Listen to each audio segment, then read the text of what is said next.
2005, an arrangement between Canada, Mexico, and the United States was made. This arrangement, unannounced to the public, unregulated by Congress, merges the United States, Mexico, and Canada into one entity, erasing all borders. It's called the North American Union. President Bush will be the last of the so-called three amigos. Bush, Fox, and of course Canadian Prime Minister Paul Martin were the originators of the so-called Security and Prosperity Partnership, which critics call nothing more than a North American Union.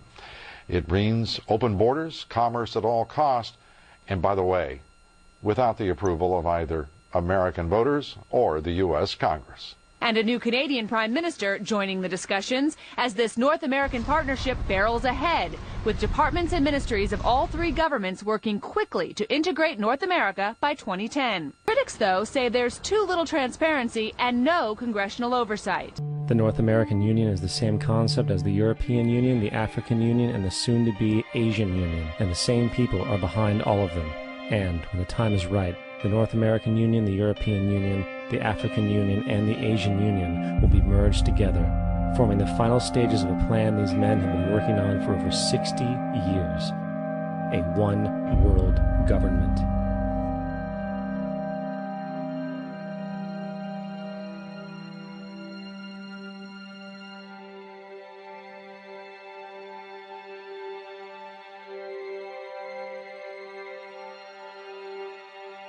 The North American Union is the same concept as the European Union, the African Union, and the soon-to-be Asian Union, and the same people are behind all of them.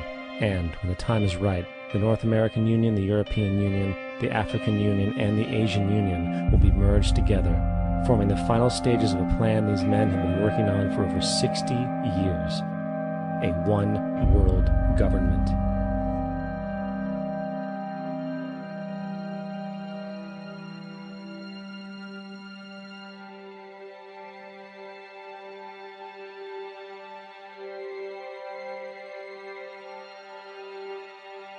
His slogan was, "Make America Great Again." He said, "I see the carnage that NAFTA has caused. I see the carnage." He called it the worst trade deal maybe ever signed anywhere, but certainly ever signed in this country. He said, "I'm going to rip up those trade deals. Americanism, not globalism, will be our credo." The European Union is looked at as the model by globalists that they want to duplicate all over the world, and they're in the process of doing just that. He said the EU was sold to the British people as a trading agreement and has turned into a political union which is changing our basic laws and traditions. Why are there so many pages in trade agreements? NAFTA had 2,000 pages. Because they deal with issues that have nothing to do with trade. What would be the results?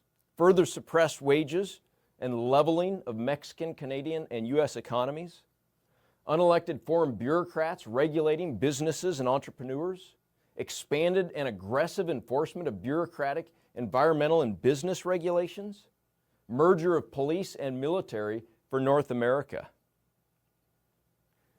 This is in keeping with the globalist goals outlined in this 2005 report from the Council on Foreign Relations.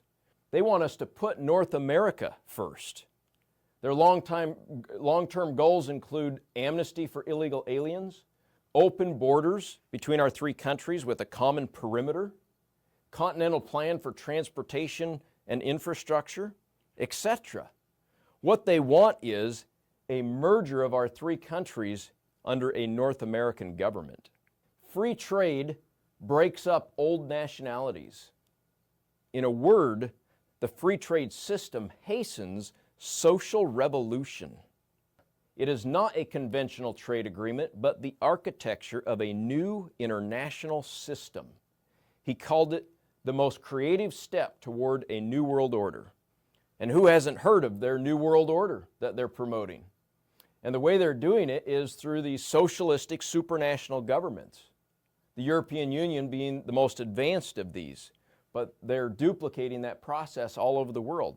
More Americans would be aware of this if the neoconservative and liberal media would inform them, but most Americans have no idea, and therefore they would never think to look up the African Union on the internet and see just how far advanced they are in the process of economic and political integration. NAFTA was the foundation. Economic integration to be followed by political integration. President-elect Donald Trump has suggested that Mexico and Canada should become U.S. states if they want to continue receiving subsidies. Why are we subsidizing these countries? If we're going to subsidize them, let them become a state. Mexican President Claudia Sheinbaum took aim at Donald Trump on Monday, reminding him that he was the one who in fact orchestrated and signed the free trade deal during his first term. I understand that this subsidy he speaks about has to do with the increase in Mexico's exports to the United States, which now exceed Mexico's imports from the U.S. It was President Trump who signed the USMCA, and the United States has had a lot of benefits from the agreement. President-elect Donald Trump has also now floated the idea of a U.S. expansion specifically with Canada. Kevin O'Leary says the idea of an economic union between the two countries has gotten some traction with the Canadian public. He's back now. So, Canada, no one actually believes Canada would become a state of the United States. You know, we have the USMCA. What are you talking about here, an economic union? No, they don't want to give up their sovereignty, but they really find an economic union more attractive by the minute as the world changes, obviously.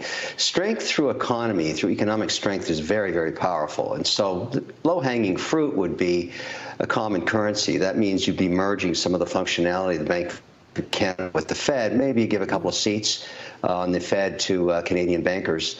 But, you know, there's a way to work that out because all of the trade, goods and services, particularly commodities like energy, are denominated in USD around the world anyways.